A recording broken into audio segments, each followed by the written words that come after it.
Part 2, growing up with my grandkids. So as I was saying, having nieces and nephews come and spend the night with my children. Come Monday morning, my kids would be giving me the side eye, like, how dare you try to tell me how to act and how to be because so-and-so said, their mama said, when you were younger, you did this and that. Yeah, I mean, those kids were something else. What I am very proud of, and I will always be proud of, I allowed my children to communicate their feelings. They never held back. They said what they had to say. They didn't agree with a lot of things that, I would be like, no boyfriend at this age, can't be on the phone with people I don't know. And just that strictness, not ridiculously so, but I was trying to shield them from being like how I was and my contemporaries at the time. The inner city of Detroit, they grew up in the inner city, but sheltered. It is possible. But they still had the experience of being in a inner city environment, going to an inner city school, dealing with reality. And what a difficult time that had to be for them because they would come home and be in a whole new situation with their mom. And so they would look at me like, you think you slick? I know what you did. So-and-so told me when you were younger, you smoked weed. Man, I remember the first time I heard that. I wanted the floor to open up because I was trying to hide stuff from them. I was like, no, we're good people and we don't do those things. But they knew some things because they're expert ear hustlers. Children, they are adults in hiding. Don't think, even those 1-year-old, 2-year-olds, they are listening to everything. And they do not forget. Hey, Moi Moi. And that's my cat, I'm sorry. She wants attention right now. Anyway, I would tell them, yeah, true, I did. But that don't mean you have to. And remember, around that time, it was when my daughter, the youngest one, was like, I'm going to be just like you. She didn't know as much as her older sister. So, the poor girl, she got the mom in overdrive. The helicopter mom, where you going, who you with. And they had chances to be at ease and to be themselves. But at the same time, I was just worried, like, no babies. Because I got pregnant at 16, had my eldest child at 17. 6 months later, I turned 18. That was kind of a big deal, in like 78, having her in 79. Not that women been having babies and girls forever early, but it was hard for me because a lot of my contemporaries, but one, didn't have babies. And the things that I was doing, they also were doing, but I got pregnant. So that thing about being judged really early, it can mess you up. That is true because I knew what my friends were doing. I knew the things they were doing. I was at the parties doing the same things that they were doing. But their moms sometimes would look at me like, stay away from her. She's bad association. She's this, she's that. And that would break my heart, Because some of them did change how they reacted to me because I was pregnant. Then I was a young mom. So I was like, my daughters are not going to have a baby early. They're going to get married and, the whole fairy tale thing. And I realized, throughout the years that having a baby is the most natural thing in the world. It's not the end of the world because that's another person to love. And it's an opportunity to just do so much good for that new life in the world, to pour so much love and attention into that child, babies are not the end all. See, I'm still learning. I learned that a long time ago. But for my daughters, I was like, who's that boy? I was on a mission to stop the babies from coming. It's crazy. But human nature always takes over. My kids knew how to move and do things that I couldn't see out of respect and love for me. Because later they told me like, oh, we did some things we wanted to do. To this day, sometimes they still try to act like, oh, we're good kids. And I know that's from, how they were raised. And a lot of it's respect. And I appreciate that. They always would make sure that if I was in the company of their friends, that their friends' language was respectful and that, everybody wouldn't act up. And I appreciate that. And all their friends call me mom to this day. But they still were doing their own thing, as kids will do. When I mean kids, I mean once they get to that teenage years, they trying to find out who they are, what life means to them. And a lot of that is just through going out there, getting into trouble. Still trouble. When too early, don't be getting in trouble. Nowadays, things a little different. It's still me saying that we got to be, be safe, especially today. And nature's going to take over, but be responsible and protect yourself, protect your heart, all those things. But back to those little rascals. Later, when they told me the things that they had gotten into, I was like, man, they had me fooled. They had me tricked. And, but I wasn't angry. And I had to laugh at myself because it's not that serious. It's just life. And I'm a serious person sometimes, but I can be a little goofy.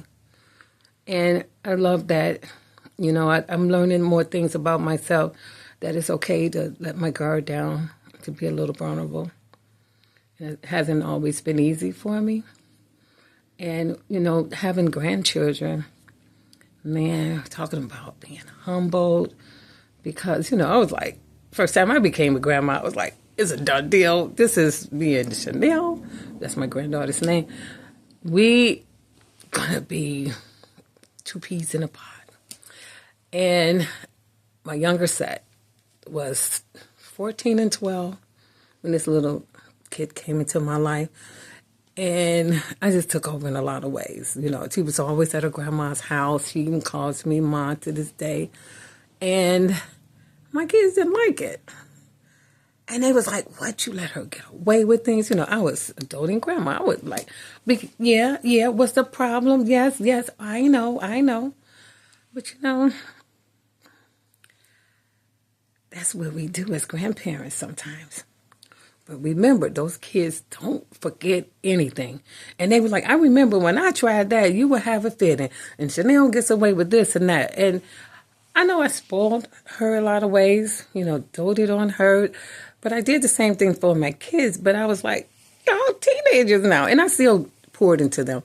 But it was so exciting having a new little infant in the family and a little kid. And she came here as an old soul. And she came here as a blessing, I truly believe, because 3 years prior to my granddaughter, coming into this world, my mother had died. And she and I were very, very close. And I had closed up part of my heart that I was like, it's hard to love somebody so much and lose them. And I knew that I had the family I had made and the family that I was born into and friends that, really loved me and I loved tremendously. But, when the little girl came here, I saw her, me and my youngest daughter, because we were in the delivery room with my oldest daughter. I saw her come into this world by accident because my oldest daughter was having a panic attack. And she was sitting on the side of the bed. She was like, Ma, I'll be back. Now, she's in labor. She's about to have this baby any moment. This baby is coming. I'll be back, Ma. I'll be back. I'm like, Sheena, You can't walk. That's her name, my oldest daughter. You cannot walk away from this. You're about to have this baby. And how we were able to still be in the room, they had the table set up, prepped for the birth. So the father's in the room, myself and my youngest daughter, and my daughter, I think she had laid down and the nurse calmed her down and they said, okay, this baby's about to come.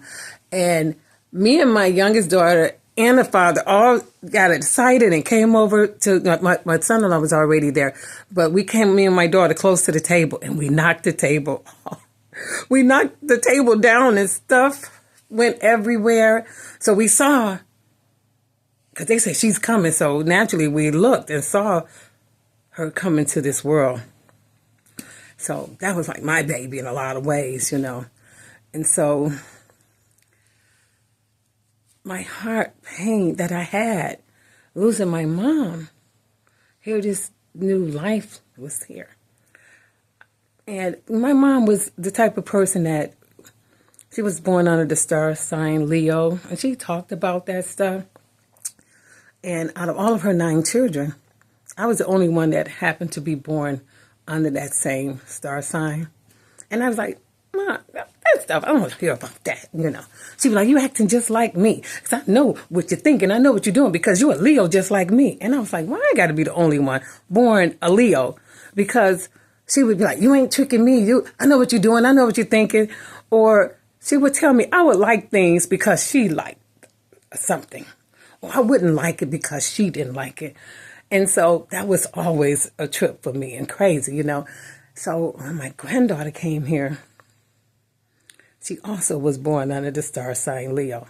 So I was like, wow, thank you, Mom. You sent somebody here to help me to just not shut my heart down, to loving new people and family, which is a natural thing. But, I'm kind of thinking that some people get hurt to a point where it's nothing that they did bad, just sometimes life happens to them and they shut up their heart and they become so stoic that, they're just trying to deal with the pain of whatever it is.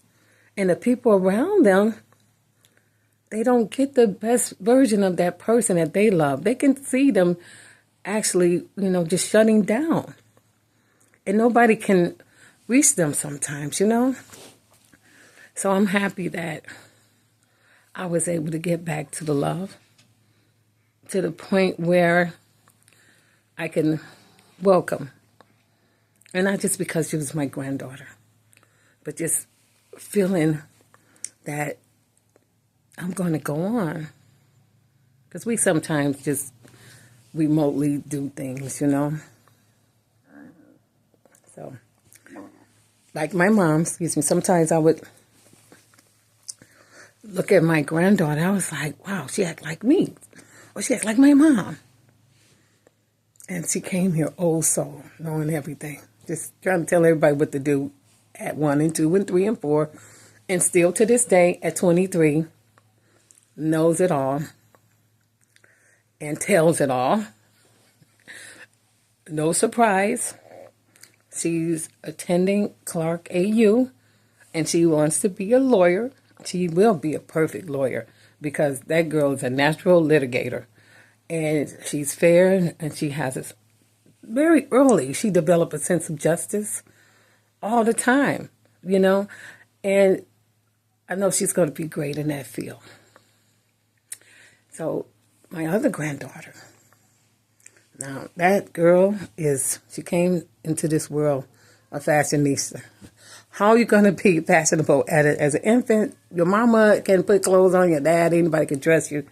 But this girl embraced it. She is so fashionable. And they both are sweet and beautiful. But this girl, she knows it. She owns it. And it is her. She's in school also. She's attending at present South Carolina University. And she's going to become a biologist. That's where her heart is. She's a natural scientist. She's extremely brilliant. So they got a lot more to teach me. And I'm an apt pupil. You know, I miss them, you know, not being here all the time with me because they kept me current. Like, Grandma, don't wear that. One calls me Grandma, one calls me Mom. Oh, don't do this, don't do that. Just little bossy selves. And they would, you know, keep me current. Like, I braided my own hair. But, you know, my oldest granddaughter, she braids hair. I always braided hair. Back in the day, I started a long time ago. I think I was 19 or 20. I learned to braid my own hair. And back then, everybody wasn't doing braids. Today, everybody and their mother and their grandma, little kids 5 years old braiding hair. But it was a time where a lot of people didn't know how to braid. It had a bad rap sometimes. You know, you're lazy. You don't want to do your hair. Or some people would quote Bible scriptures and take it out of context. And I was like, you know, I like the braids. They're cute. And I would have to defend braids. But now, I love that braids are everywhere. I see them and I be like, yes, yes, yes, yes. And everybody's wearing them. And they always have been beautiful. And it's a nice hairstyle. So, you know, I'm an old girl now. And it took me 4 days to braid my hair. I used to do my hair like a night. But, you know, I'm older. But, you know, back to what I'm saying, growing up with my grandchildren, I'm happy that they're living their adult life, the two oldest ones. And I'm just waiting for all the wonderful things that's going to come past this point. You know, I saw them get to this age and they're adults and they're doing their wonderful adult, you know, life. And they're making good, sound choices.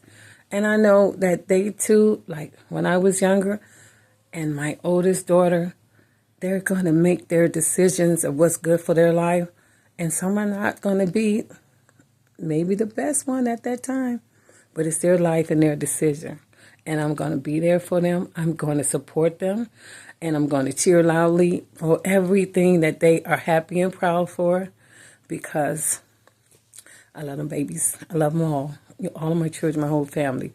So, again, my name is Ina, and this is my channel, Back to the Loved One. If you'd like to come back and see what I'm talking about, it's a lifestyle. That'll be defined. I don't know. I do like to craft sometimes. I'm not at present working. That's why I turned this camera on. And I'm mainly just going to be here. I guess life. And sometimes I do love to shop. Maybe some shopping videos. I don't know. Whatever moves me at the time. But again, thank you if you've been here this long watching me today. I was a little nervous, but it's getting more comfortable for me to do it. I even put a little makeup on. Sometimes I'm not going to have my makeup because I don't wear makeup a lot. But I kind of like that I did. So now I got to go somewhere out in the snow because we got snow today. But thank you. I appreciate it. Come back. Thank you so much. Bye-bye.